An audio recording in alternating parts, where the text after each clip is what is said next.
Bismillahirrahmanirrahim. Salam alaikum. Dans cette nouvelle vidéo de série des cours sécurité des systèmes d'information, dans ce nouveau chapitre en ce qui concerne les attaques informatiques, dans cette nouvelle partie qu'on va parler, ou bien cette première partie qu'on va parler, qu'elle va nous permettre de s'initier sur la notion d'attaque informatique.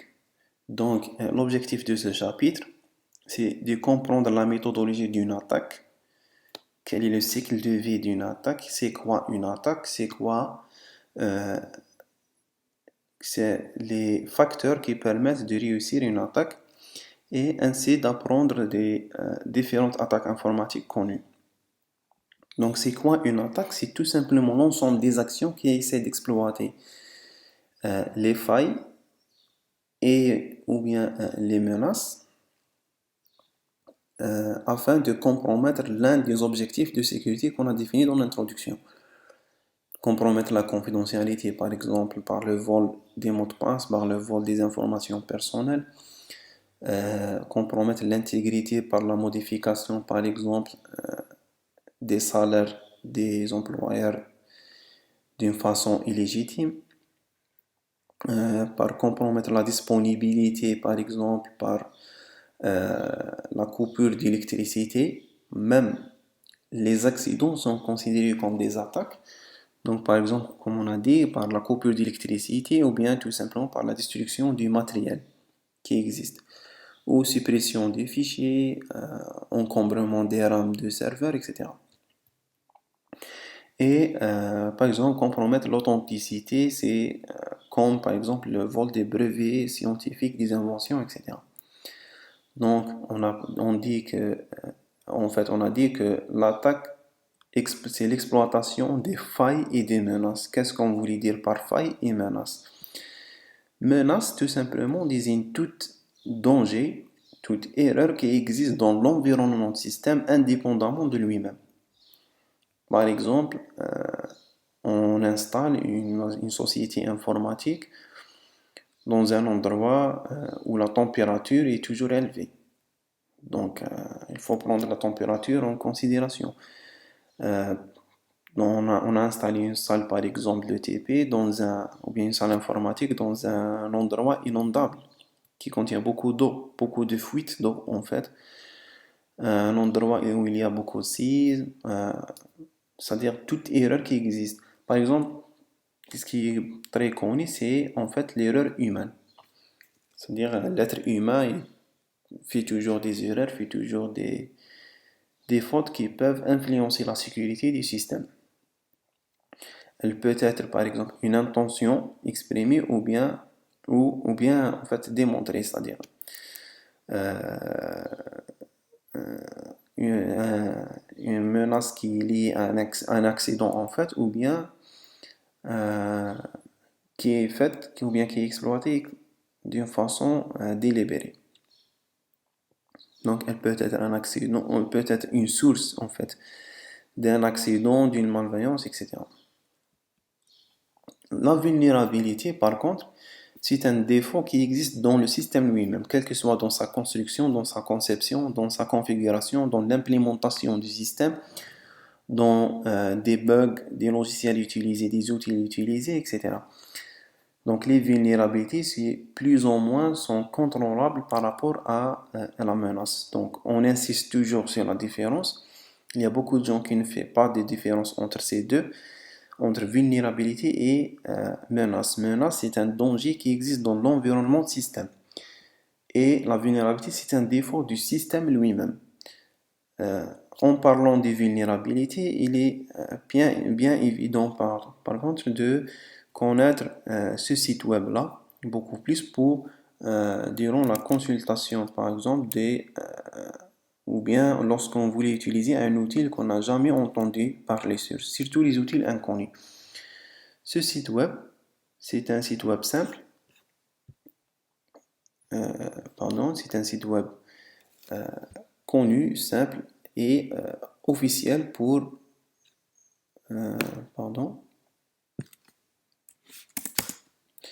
CVE Details.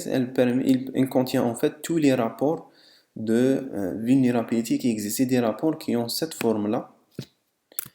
CVE, pardon, c'est des rapports qui contiennent de cette forme-là. C'est pardon, collé. Donc CVE plus l'année de découverte de la vulnérabilité plus un code qui désigne l'ordre ou bien soit l'ordre parfois de la vulnérabilité de rapport ou bien l'ordre de ou bien juste un code unique pour la vulnérabilité. Donc celle-là c'est la page d'accueil. Elle contient par exemple des statistiques sur ces derniers depuis le déploiement de ce site. Il contient plus de 123 000 vulnérabilités qui existent en fait, qui sont reportées. Et il y a plus de 123 000 en fait. C'est 123 000 dans les derniers 3 ans. Dans les derniers 3 ans, c'est des scores sur l'impact de la vulnérabilité, à quel point la vulnérabilité représente un risque qu'on va définir dans le chapitre prochain, Inch'Allah. Donc, par exemple, il y a la plupart des vulnérabilités sont des vulnérabilités moyennes, d'un impact moyen de 4 à 5, d'un score de 4 à 5. C'est un score CVSS, c'est un score très connu pour classer les vulnérabilités, l'importance de la vulnérabilité, pardon, avec 27 000, etc., etc. On peut faire une recherche par un code pour avoir les détails, par un produit, par un vendeur, ou bien par le type de vulnérabilité. On peut avoir par exemple, comme j'ai fait la recherche, le système Android. Donc Android en totalité, il existe, ça c'est des statistiques, pardon, vulnerability statistics. Non, je vais faire la recherche. Google, voilà. Donc Google Android, voici la liste des vulnérabilités et leurs détails. Donc il y en a beaucoup quand même. 2019, 2019, 2019, tous ces vulnérabilités dans 2019. Il y a 2563 rapports concernant les vulnérabilités du système Android. On utilise tous des smartphones. Et ça commence depuis 2009, les rapports. Je vois ici. On peut choisir n'importe quel. Par exemple, celui-là, le CVE 2011, c'est une vulnérabilité qui a été découverte en 2011. The PowerVR SGR Driver, ou bien on consulte tout simplement la dernière pour être à jour un peu. Donc c'est la dernière qui a été reportée le 8 août 2019 pour les utilisateurs des smartphones Samsung avec l'Android de version 7, 8 et 9 qui contient le logiciel Photo Agent, qui permettent la création des fichiers privilégiés. Donc voici toutes les versions qui ont été infectées, en fait qui peuvent être, ou bien qui contiennent cette vulnérabilité, le vendeur avec la définition vendeur et produit, et les versions vulnérables, il y a cette version. On peut avoir les détails, par exemple, ça c'est les références, les fichiers PDF, donc. Alors, il y a en fait en page web, c'est l'entreprise qui a reporté la vulnérabilité, Seclist. Donc, la vulnérabilité existe dans le logiciel, comme on a dit, Photo Agent. La description permet de créer des fichiers privilégiés sans avoir la permission du processus. Les versions en fait infectées et l'impact de la vulnérabilité. Quel est le risque derrière la vulnérabilité? C'est créer des... Si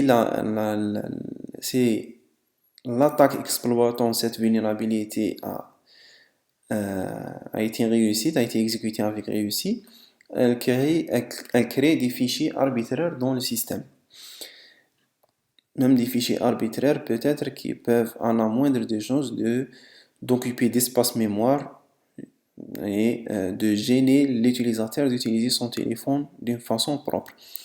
La solution, il y avait un patch sous la référence Samsung Mobile, le R, je sais pas c'est quoi, c'est en août 2019. C'est un patch de sécurité que tous les utilisateurs de Samsung par exemple qui n'ont pas encore utilisé, qui n'ont pas fait encore le patch doivent le faire. Et bien sûr, crédité, c'est le crédit, c'est la personne que celui qui a reporté la vulnérabilité. Vous pouvez à tout moment s'inscrire, pardon, vous pouvez à tout moment s'inscrire dans le site web en tant qu'un analyste de vulnérabilité pour reporter de nouvelles vulnérabilités de n'importe quel produit que vous cherchez.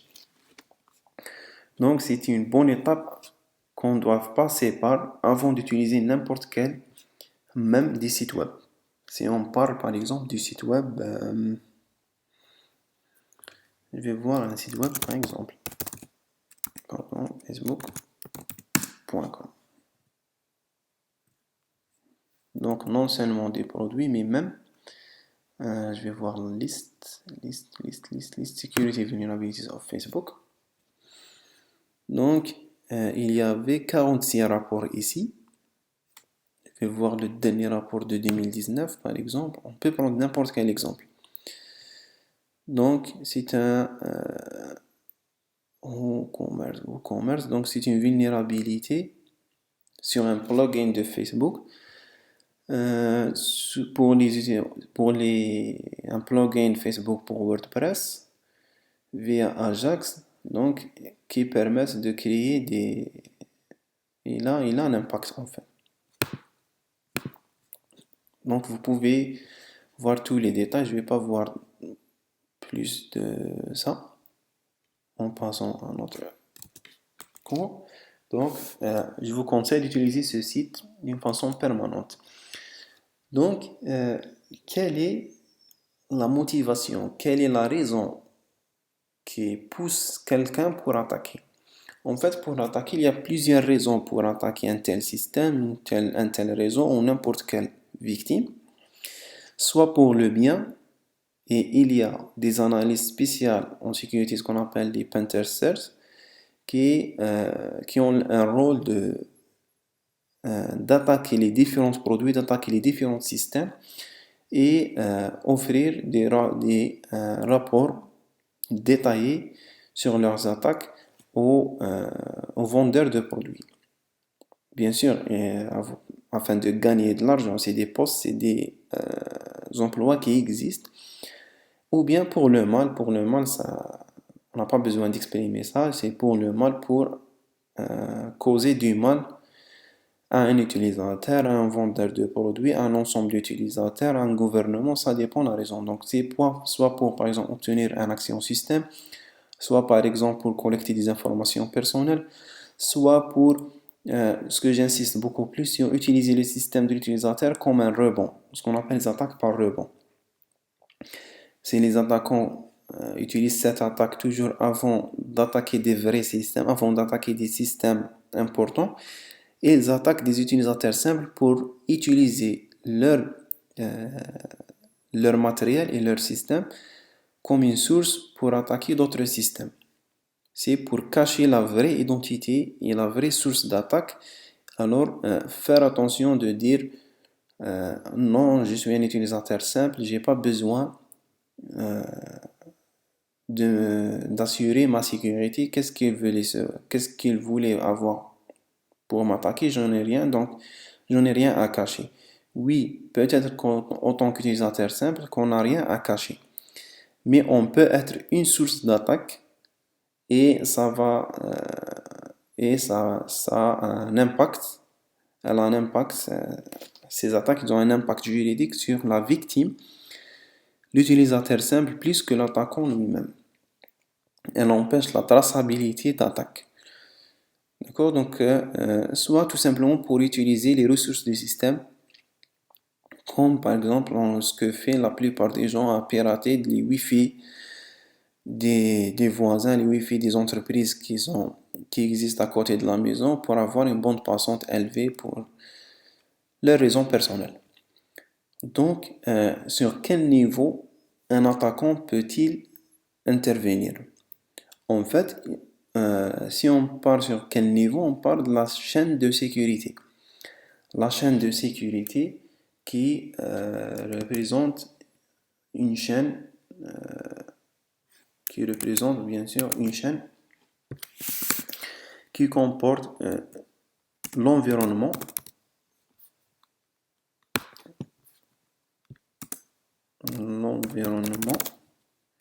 puis le matériel, puis les systèmes d'exploitation, les applications, les données et l'utilisateur, l'être humain. C'est une chaîne, ce qu'on appelle la chaîne de sécurité, c'est les maillons construisant la chaîne de sécurité, c'est les maillons que tous les attaquants visent à attaquer. Beaucoup plus le maillon le plus faible qui représente l'utilisateur. Les données, il est possible de les sécuriser par le chiffrement par exemple, les applications par interdire l'accès, par l'authentification, les systèmes d'exploitation, le matériel pour la protection physique, l'environnement en assurant une bonne étude en termes de construction géologique, par exemple de l'endroit de l'entreprise, la météorologie, etc. Mais l'utilisateur reste une entité on peut dire, qui est presque impossible de la sécuriser à cause de manque de contrôle, qu'on ne peut pas contrôler le comportement humain. Donc il peut avoir, avec toutes les sensibilisations qu'on peut les faire, il peut à un certain moment commis une erreur. Donc c'est la cible. Comme il peut tout simplement, par exemple, sans qu'on a parlé de l'environnement, un attaquant peut tout simplement couper l'électricité. Et c'est une attaque elle-même. Donc, on voit qu'il y a différents niveaux, différents aspects, différentes recommandations pour attaquer, même pour le réseau, ce qui fait qu'il y a plusieurs attaques pour le système, plusieurs types d'attaques qu'on peut les voir, comme par exemple si je vais me permettre de faire ce petit rappel là sur le site qu'on a vu dans l'introduction, le site de statistiques de Kaspersky.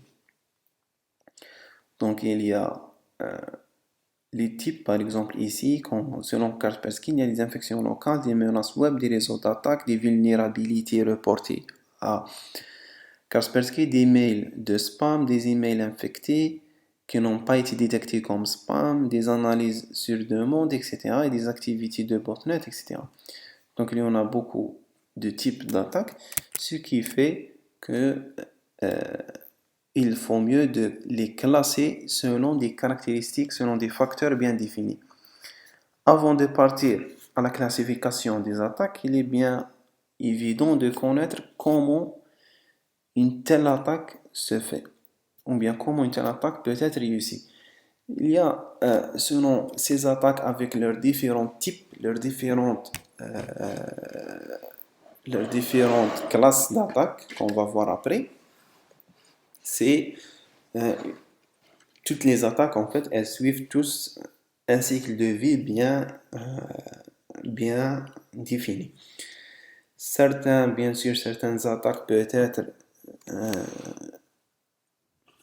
ne suivent pas toutes les étapes. Il y a quelques étapes éliminées, mais la plupart des attaques, surtout les attaques modernes, suivent tous ce cycle de vie composé de 8 étapes différentes. Donc 3 ou bien 4 étapes commencent à en fait continuer en boucle pour une raison qu'on va voir par la définition. Donc, en toute première étape, c'est la reconnaissance initiale. C'est une analyse superficielle du système victime qui permet d'avoir des informations générales sur le système qu'on voulait attaquer. Il y a plusieurs mécanismes d'analyse qu'on peut les avoir. Comme l'outil Maltego, qui est un outil très puissant, je vous montrer une petite exécution. En fait, c'est pas une exécution, une vraie exécution. c'est un outil très puissant qui demande beaucoup de ressources. En fait, vous allez voir que ma machine sera un peu plus lente à cause de celui-ci. Alors, Maltego, il permet d'avoir beaucoup d'informations sur les systèmes qu'on voulait. Donc, Open Java, non, Close. Alors, donc, je vais ouvrir un nouveau graphe. C'est un ensemble de graphes. Donc, il peut analyser, comme vous voyez ici dans l'étape ici, des noms DNS, des noms de domaine. Je peux glisser un nom de domaine ici.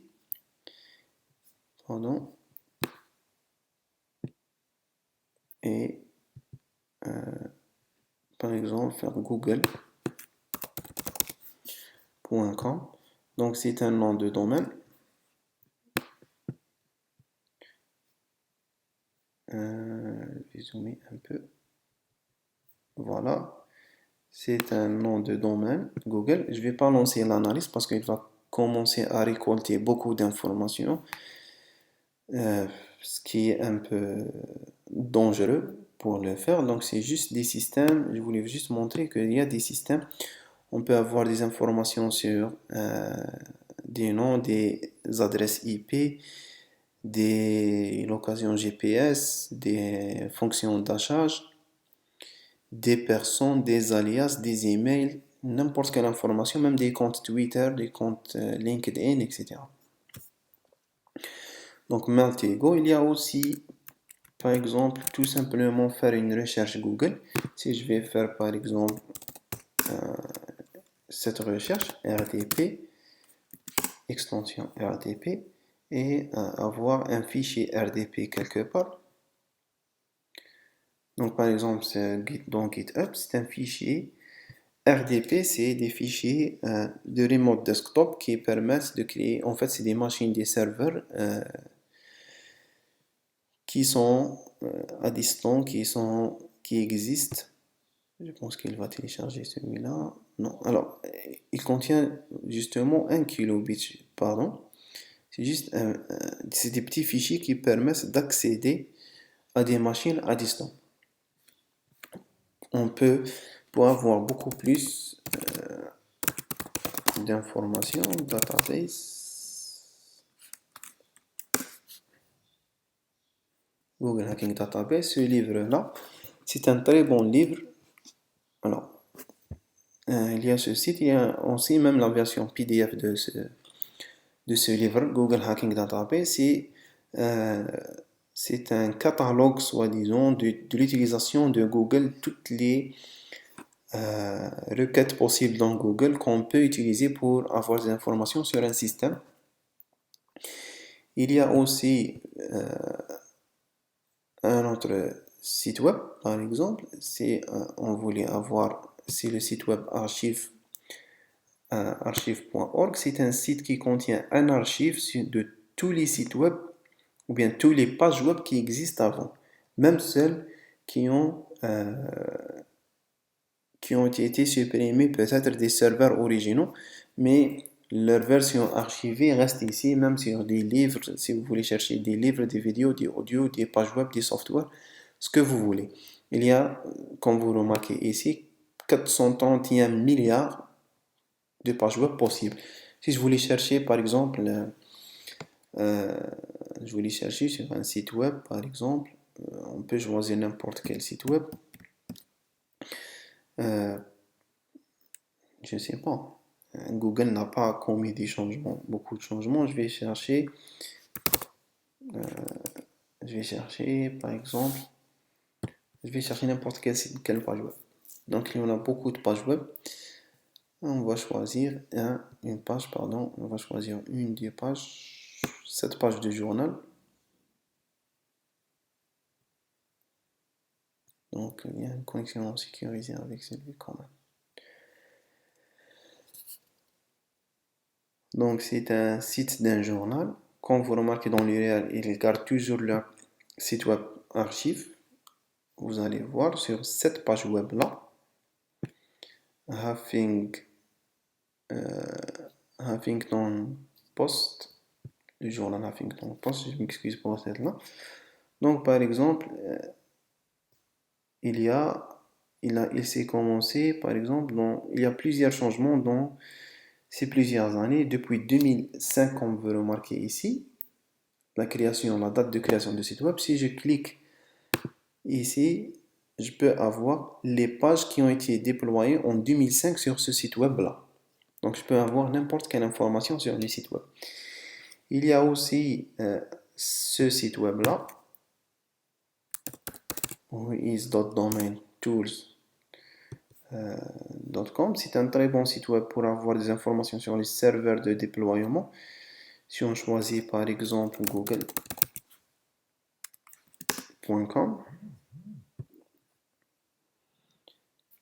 donc on peut avoir les informations sur le serveur Google. Donc c'est Google, déployé aux États-Unis, enregistré par cette marque Monitor, par cette serveur de type en fait, ou bien le propriétaire de serveur, le statut de client, nombre de notes en fait il a été créé en 97, 15.9.97, la première version de déploiement, dernière version de mise à jour le 9.9.2019. Voici les noms des serveurs qui existent, chacun contient plus de 13 000 domaines. L'adresse IP que je suis en fait en train de connecter à elle, plus 144 autres sites qui sont déployés sur ces serveurs en Californie, un serveur en Californie. L'historique, il y a 346 changements. Il y a toutes les informations possibles, même sur les noms de domaines alternatifs de même site web. .com, .net, .org, .info, .biz, etc., etc.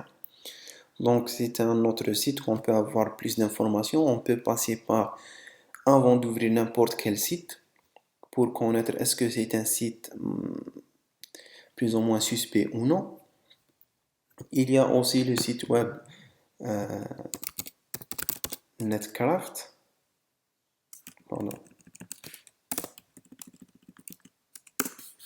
Netcraft qui permet aussi de donner des rapports sur les sites web, sur l'historique peut-être des attaques qui ont été subies sur ces sites. Donc, you look to search the host name where you're trying to find site report or search DNS result of google.com. You can get there by bit quicker next time by fixing. Ok. D'accord, donc vous pouvez chercher sur des différentes solutions qui existent, des domaines d'enregistrement, des certificats d'autorité. Vous pouvez avoir des services comme des services de contre-mesure, des fraudes détection, etc. Donc il y en a plusieurs outils d'identification des vulnérabilités et des attaques qui existent. Donc comme on a dit, la première étape consiste à avoir une analyse superficielle sur le système. Puis, l'attaquant doit exécuter des codes malicieux afin de compromettre initialement le système. C'est d'utiliser des codes, des trojans, des chevaux de Troie qu'on va définir dans la prochaine vidéo, d'installer des snipers, tout comme le fameux Wireshark. Si je lance directement, il va commencer à capturer des paquets. Je vais arrêter, je vais choisir un paquet. Il n'y a pas de paquet UDP. Continue without saving. Je vais chercher des paquets UDP pour avoir plus d'informations.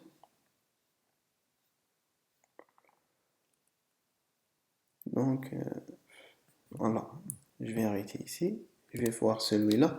Donc, de mon adresse locale vers ce cette page web, avec sa réponse, on peut voir tous les détails du paquet, donc avec le datagramme correspondant, avec le datagramme, les données, le contenu du paquet lui-même chiffré, avant d'être déchiffré, etc. Donc, c'est l'un des outils qu'on peut utiliser pour l'analyse, pour, par exemple, l'installation, comme on a dit, l'installation d'un sniper, d'un écouteur, ou bien un questionnaire assurant l'ingénierie sociale. L'ingénierie sociale que je vais parler dans la troisième vidéo de ce chapitre, qui est un concept très important, qui est la base de toutes les attaques. Donc, l'objectif de cette étape, c'est de compromettre initialement le système pour le contrôler. Puis, on parle à l'implémentation. Bien, l'attaquant commence par l'implantation l'implantation du système pour assurer un contrôle continu sur le système en installant des utilitaires, par exemple, ou des logiciels malveillants qui s'exécutent en arrière-plan, comme le keylogger que je vais vous montrer aussi dans la troisième vidéo. Un keylogger qui permet d'enregistrer les frappes, comme l'installation des portes dérobées qui permettent des accès permanentes au système. Même pour les attaques récentes, les attaquants installent plusieurs portes dérobées à la fois pour assurer plusieurs accès au système. Puis, après l'implantation des outils, l'attaquant vient à contrôler les privilèges afin d'avoir des privilèges d'administrateur et empêcher les vrais administrateurs du système d'être des vrais administrateurs durant l'attaque pour l'arrêter. Donc, il augmente en fait les attaquants augmentent leurs privilèges en vidant par exemple la charge des mots de passe, en désactivant la journalisation des frappes, la journalisation en général et supprimer les fichiers log en obtenant des certificats d'autorité ou bien des certificats PKI qu'on a parlé sur dans la partie cryptographie asymétrique par l'exploitation des privilèges, des modifications du contrôle d'accès, etc. La cinquième étape, c'est la reconnaissance interne. Pardon. Maintenant, l'attaquant il a le contrôle sur le système cible et doit contrôler l'environnement du système. Donc, commence à l'exploitation de l'environnement du système, par exemple, en activant une autre fois Wireshark s'il est installé et commencer à faire des pings aléatoires pour avoir la cartographie du réseau, par exemple local, pour avoir plus de détails sur l'environnement.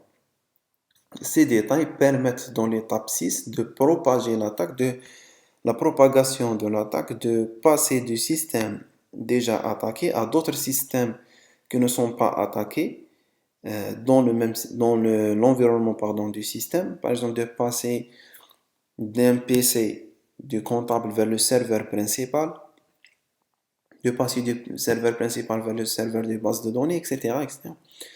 Donc, c'est l'exploitation des failles d'accès à distance afin de déplacer dans l'environnement du système. Maintenant, si l'attaquant il a attaqué le système, il a attaqué l'environnement du système, il doit garder une certaine présence pour des futurs accès. Donc, l'attaquant garde plusieurs portes dérobées ou bien des canaux cachés quelque part dans tous les systèmes qui existent dans l'environnement afin de permettre des futurs accès s'il voulait. À la fin, après avoir maintenu sa présence longtemps, si on ne dit pas à vie, en cachant les portes dérobées, et vous pouvez découvrir ces portes-là. Vous pouvez les découvrir aussi par des oubliés en fait oublier des commandes qui existent dans tous les systèmes. Par exemple, c'est la commande netstate. Elle a plusieurs paramètres pour définir une interface, pour définir un certain nombre de paramètres. Mais si on fait un net state rapide. Et il te donne sur une vue sur les paquets qui sont déjà passés par la carte. Donc il y a mon adresse à travers ce port-là qui a communiqué avec cette adresse à travers le port HTTPS. Donc je connais que le port HTTPS il est ouvert, la communication TCP elle est ouverte, UDP elle est ouverte, etc. Il y a même des outils sous Linux et tout qui permettent, et des commandes sous Linux qui permettent d'analyser pour une telle je vais choisir, en fait, je vais tester par exemple le Nmap. Ça n'existe pas ici. On peut l'installer tout simplement Nmap, c'est facile à l'installer. Et elle permet d'avoir des informations sur une victime, sur une adresse IP, sur tous les ports ouverts dans ce système. À la fin, je m'excuse, à la fin, l'attaquant doit supprimer ces traces afin d'empêcher la traçabilité de l'attaque dans les fichiers log comme on a dit avant et identifier l'attaquant ainsi qu'il doit laisser il doit cacher en fait une certaine trace cachée afin de permettre des futurs accès. Donc comme on a dit, il y a plusieurs attaques, il y a plusieurs types d'attaques et chacun des types contient plusieurs sous-types d'attaques, ces sous-types qui contiennent plusieurs attaques, etc., etc.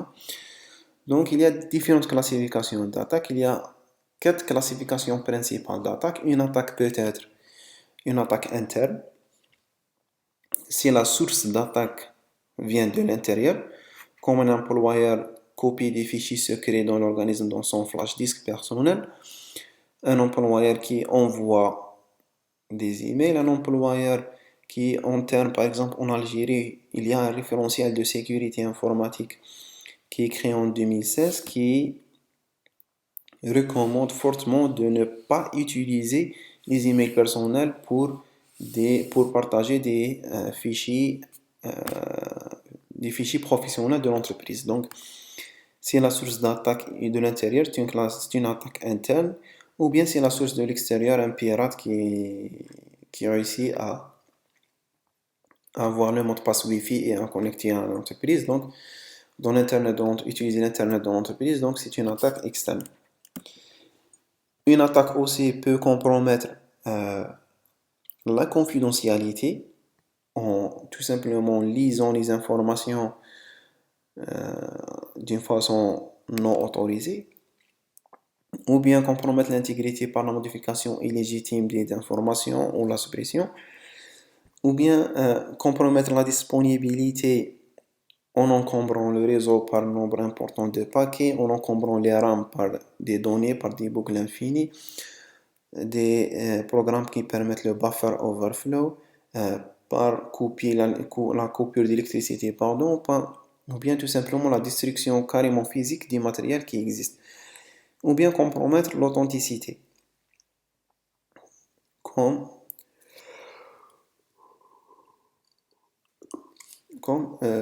on a dit avant, c'est compromettre l'authenticité, c'est par exemple vol des brevets scientifiques, ou bien un dirigeant qui envoie des ordres aux autres employeurs du système d'une façon au nom de son directeur, alors que son directeur n'est pas d'accord avec ces ordres-là. Et une attaque peut être aussi passive si elle ne permet aucune modification dans le système. Si on lit les informations, généralement c'est les attaques concernant la confidentialité, c'est des attaques qui permettent de lire des informations secrètes et privées sans causer une modification dans le système lui-même, sans arrêter même le système lui-même. Le système continue à fonctionner d'une façon normale alors qu'il y a un attaquant qui lit des informations de l'autre côté. Ou bien une attaque active qui provoque un changement, que ce soit accidentel ou délibéré, dans le système. Une dernière classification, c'est l'emplacement de l'attaque. Est-ce que c'est une attaque réseau, comme l'ouverture des sessions à distance, le vol des sessions à distance au biais de vulnérabilité. Par exemple, la vulnérabilité reportée en janvier concernant le protocole RDP, justement dans le Windows Server 2012, qui permet à un attaquant d'avoir une session anonyme rapidement dans Windows. Donc, ces attaques réseau, des attaques système, c'est des attaques software plus ou moins qui attaquent un système d'exploitation en local, comme les virus, qu'on va définir dans la prochaine vidéo, ou bien des attaques physiques carrément qui visent la sécurité physique, comme les enfants qui cassent les vitres des immeubles à côté de leur maison parfois. Parfois, dans certaines documentations aussi, ils classent les attaques physiques comme des attaques système. Donc, vous trouverez peut-être une classification qui dit qu'il y a deux classes, réseau et système. Ce n'est pas faux, c'est juste que physique, elle est inclue dans les attaques système. Donc, il y a un petit exercice de rafraîchissement qui vous permet de rafraîchir un peu, de s'entraîner un peu sur cela, de classer ces attaques, ces scénarios définis ici, les 5 scénarios, selon les 4 classifications, chacun selon les 4 classifications possibles. Je vous propose sur ce point de mettre une pause à la vidéo et essayer l'exercice à vous-même en revenant à la solution, à la correction de l'exercice. Donc la première attaque, on fait une petite description des scénarios que j'ai écrits ici. Donc première, c'est l'inondation de réseau par des paquets vides. C'est des paquets qui ne contiennent rien, par exemple des paquets UDP vides. Juste que le réseau, par exemple local, accepte 10 000 paquets par seconde, ou bien 10 000 paquets à la fois, et quelqu'un a envoyé 1 million de paquets à la fois. Deuxième scénario, c'est un étudiant qui a réussi à modifier sa note lorsque le professeur a laissé son PC allumé à la salle. Un professeur qui a quitté la salle de l'enseignement et en laissant son PC allumé. Donc ici, par exemple, si on prend le cas de la vulnérabilité ou bien de la menace, c'est une erreur humaine. C'est le professeur qui a laissé le PC allumé, il a quitté la salle en faisant confiance à certains étudiants qui a réussi à trouver le fichier des notes et modifier sa propre note. Un agent de bureau qui utilise l'agrément de son chef pour justifier ses absences. Donc il absente comme il veut et il justifie ses absences par des ordonnances médicales ou bien par des autorisations d'absence qu'il utilise l'agrément de son chef de service lors de son absence pour cacher toutes ces autorisations d'absence. C'est des trucs, c'est des scénarios réels qui existent dans le monde, partout dans le monde, qu'on peut les voir. Donc, il n'est pas évident à les nier. Quatrième et cinquième scénario, ce sont des scénarios, des sous-scénarios en fait d'une affaire très connue. C'est l'affaire Samsung contre Apple. C'est une affaire juridique quand Apple a déposé plainte contre Samsung pour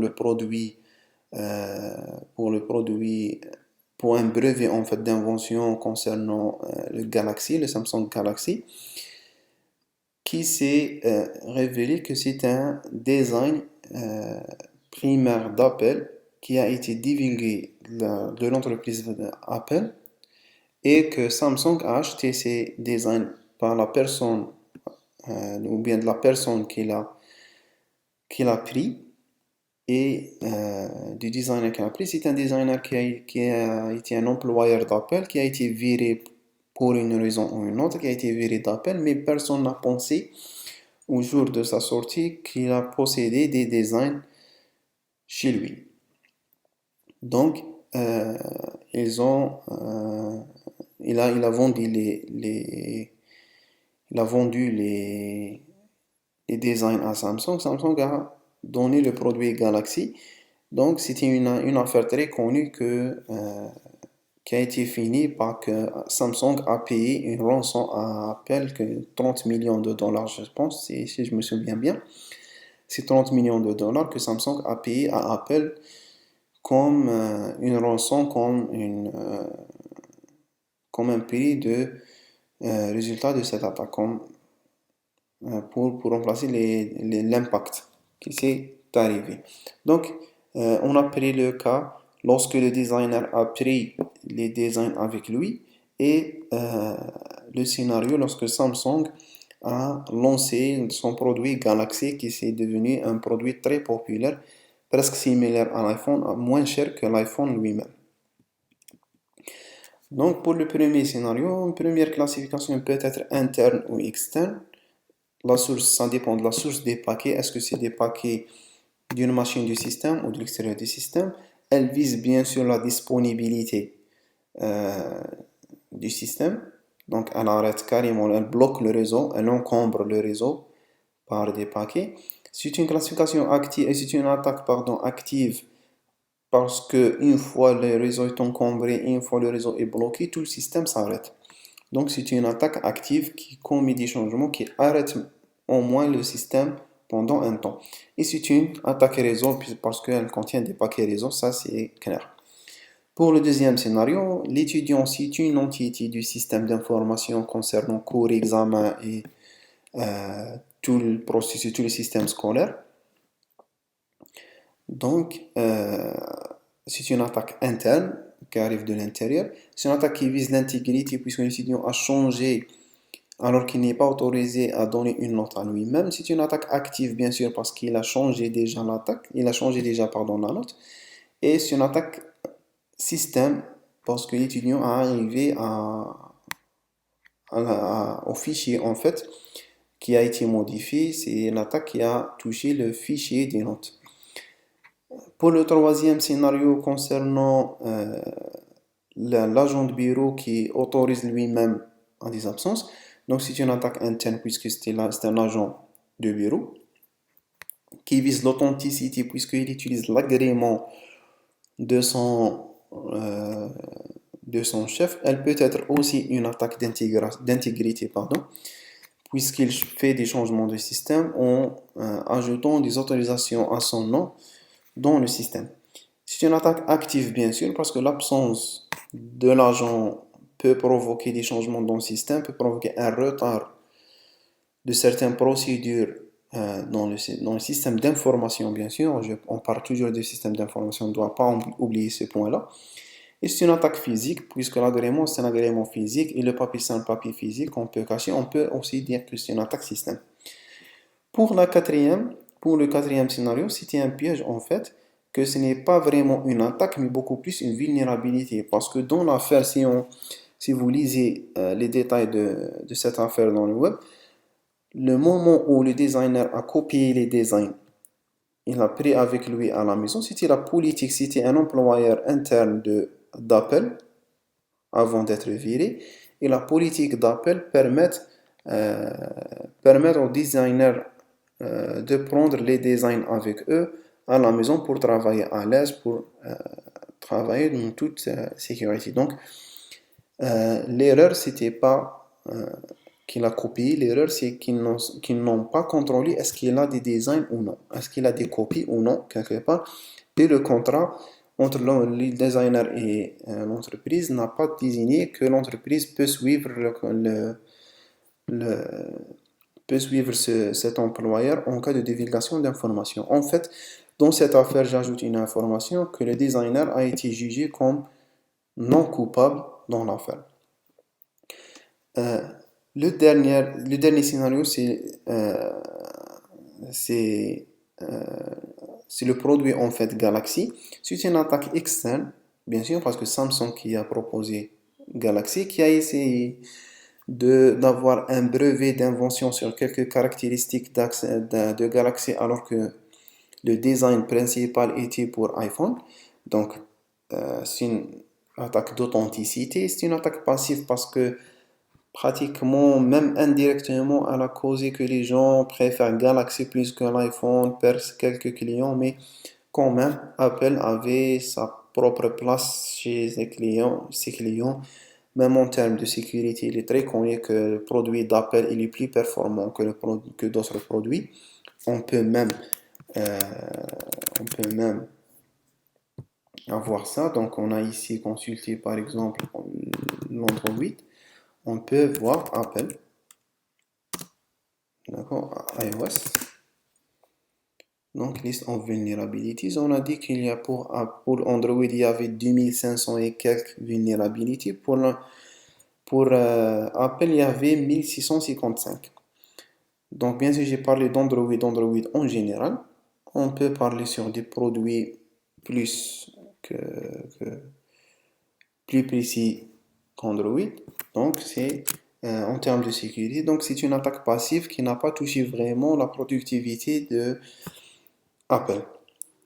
Pour la quatrième classification, ici, j'ai mis qu'il n'y a aucune classification parce que, en réalité, c'est une attaque euh, qui ne vise rien à changer dans Apple ou bien qui n'a rien touché sur Apple pour dire que c'est une attaque. Est-ce qu'ils ont arrêté le système? Est-ce qu'ils ont arrêté le réseau d'Apple? Est-ce qu'ils ont arrêté? Non. Par contre, Android et Apple maintenant se développent sur des applications qui peuvent, ou bien des plugins qui peuvent travailler sur les deux plateformes, sur permettre la synchronisation même des téléphones sur Android avec des téléphones sur iOS sans aucun problème. Bien sûr, on a fait des classifications des attaques, des types des attaques qu'on va détailler dans les vidéos prochaines, Inch'Allah, les deux vidéos prochaines. Il est aussi évident, il est aussi important de classer même les attaquants. Les attaquants en fait sont classés par leur niveau de connaissance, par leur niveau d'impact et type d'attaque qu'ils peuvent causer. Donc les attaquants, il y a plusieurs types. Il y a les organisations, par exemple les entreprises concurrentes dans le marché, ce qu'on appelle espionnage commercial ou bien la guerre d'information, ce que vous pouvez voir. Par exemple, je vous conseille de voir les deux films. Il y a deux bons films en fait qui expliquent bien ce phénomène. Le film pardon, Paranoia, oui. Et le film, il y a un autre film que j'ai oublié, oui, Limitless aussi, qui explique le phénomène de guerre d'information et espionnage commercial. Il y a aussi parfois des journalistes qui divulguent des informations privées sur des entreprises, sur des entreprises et des informations privées même sur des gens qui sont connus, qu'on connaît tous par les journalistes du paparazzi, etc. Vous pouvez voir aussi des documentaires, pardon, Great Hack, ou bien l'affaire Cambridge Analytica. Donc l'affaire, pardon, Analytica, donc l'affaire a été divulguée à travers une rencontre entre un journaliste et l'un des dirigeants de Cambridge Analytica. Donc c'est parfois dans certains scénarios, les journalistes sont considérés comme des attaquants. Il y a les scripts qui disent qu'ils sont les plus qui représentent la plus grande partie des attaquants dans le monde. C'est des attaquants qui ne sont pas des vrais connaisseurs en termes d'informatique et tout, mais qui exploitent vraiment ou bien qui utilisent directement les scripts et les outils écrits par des vrais pirates. Par exemple, comme celui qui utilise le système Linux Backtrack ou bien Kali Linux ou bien utilise le Metasploit Windows pour performer des attaques. C'est des bibliothèques, c'est des outils qui sont préinstallés. L'attaquant ne fait qu'appel à ces outils pour exploiter ces attaques ou bien pour assurer ces attaques. Donc c'est juste des utilisateurs d'attaque. Il y a les menaces internes qui sont les plus dangereuses et ça concerne beaucoup plus la confiance aux entités internes du système, la confiance aux outils qu'on utilise, la confiance au matériel qu'on utilise. Il y a plusieurs scénarios qui sont connus dans le monde. des outils vont me permettre aussi, oui, je peux prendre cet exemple ici. Donc c'est un très bon site web aussi de Hacker News qui donne des informations sur euh, des informations sur les dernières attaques, les derniers incidents de sécurité qui existent. Je vais chercher un AVG and Avast Crime.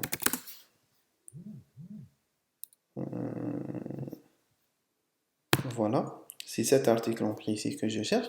C'est Avast et AVG Browsers Extension Spying on Chrome and Firefox Users. C'est-à-dire, c'était un article qui a été publié en 3 décembre 2019 euh, avec des preuves que les extensions d'Avast, des antivirus d'Avast et AVG dans les navigateurs web espionnent les utilisateurs en copiant leur cache, en copiant même des informations, voici le UID, le page title, etc., etc. Donc, ils copient tout, les informations, même le code du pays et tout, et l'envoient au serveur. Peut-être qu'il y a des raisons, des bonnes raisons à faire cet espionnage, c'est pour faire améliorer les produits d'Avast et AVG, pour prévenir des attaques, protéger l'utilisateur. À un certain moment, on a dit qu'il n'y a pas de sécurité. Si à un certain moment, on doit toujours, toujours c'est-à-dire permettre quelques points de défaillance de sécurité afin d'assurer plus de sécurité. Donc, c'est des menaces internes, c'est leur existence. C'est légal, mais les tâches ne sont pas légales. Comme les problèmes de corruption, comme les problèmes d'ingénierie sociale, les points communs, etc. Par exemple, aussi, on peut voir si un ingénieur web ou bien l'ingénieur réseau à l'entreprise utilise Wireshark pour le contrôle le contrôle des paquets circulant dans le réseau local, mais à un certain point, ça dépasse les limites, ça revient à espionner les paquets personnels des gens qui connectent, des employeurs qui connectent à Internet. Il y a les crackers qui sont un type spécial qui sont des spécialistes au craquage des mots de passe et construction des dictionnaires de mots de passe. Même parfois des nouvelles techniques, comme par exemple celui-là. Je vais faire une autre recherche ici, c'est Bypass Android Authentication. Il y avait un article, voilà, TrickBot. Donc c'était un petit programme qui permet de dépasser l'authentification à deux facteurs de l'Android afin d'avoir des informations de net banking qui existent dans les smartphones. C'est pour les gens qui utilisent beaucoup plus, comme le BRD Mob il y a même le code source ici, donc le BRD Mob de notre agent CCP, des banking en ligne, du banking en ligne, pardon. Donc, c'est un exemple aussi. Donc, c'est des crackers qui sont spécialistes au cassage des mots de passe. Et les hackers les plus dangereux, les plus avancés des gens, c'est des gens spécialistes, c'est des gens qui sont certifiés peut-être ou non dans la sécurité informatique. C'est des gens qui permettent de développer eux-mêmes leurs outils de piratage qui n'existent pas avant. Donc, c'est des plus professionnels, des excellents développeurs qui servent à découvrir de nouvelles failles. Il y a deux types, il y a les white hat et les black hat. Les white hat ou bien les chapeaux blancs, ce sont les honnêtes, soi-disant, c'est de la bonne côté, c'est les pirates honnêtes qui permettent de découvrir des failles et envoient des rapports aux vendeurs afin d'avoir une telle somme d'argent peut-être ou bien travaillent comme des consultants de sécurité avec les gens. Et il y a les black hats qui sont le mauvais côté. Le mauvais côté, en fait, les, les bad guys, Comme le Anonymous, on sait tous le Anonymous et ce qu'il fait dans le web, dans le monde en fait entier. Les hackers, généralement, leurs cibles préférées, c'est des cibles qui sont plus de challenge, comme les banques, comme les gouvernements, etc. Ce qui reste dans ce chapitre, il reste peut-être 2 ou 3 vidéos, peut-être 4 vidéos. Dans le prochain vidéo, on va voir le concept des malwares, des logiciels malveillants, leur définition, comment ils sont composés, leur type, comment on peut l'avoir, comment on peut les connaître, etc. Et quelques attaques réseau, beaucoup plus le déni de service, le DOS et le DDoS, le phishing, le sniping et le social engineering. Donc, à vous voir dans la prochaine vidéo, Inch'Allah. Je vous souhaite une bonne chance. Salam alaikum.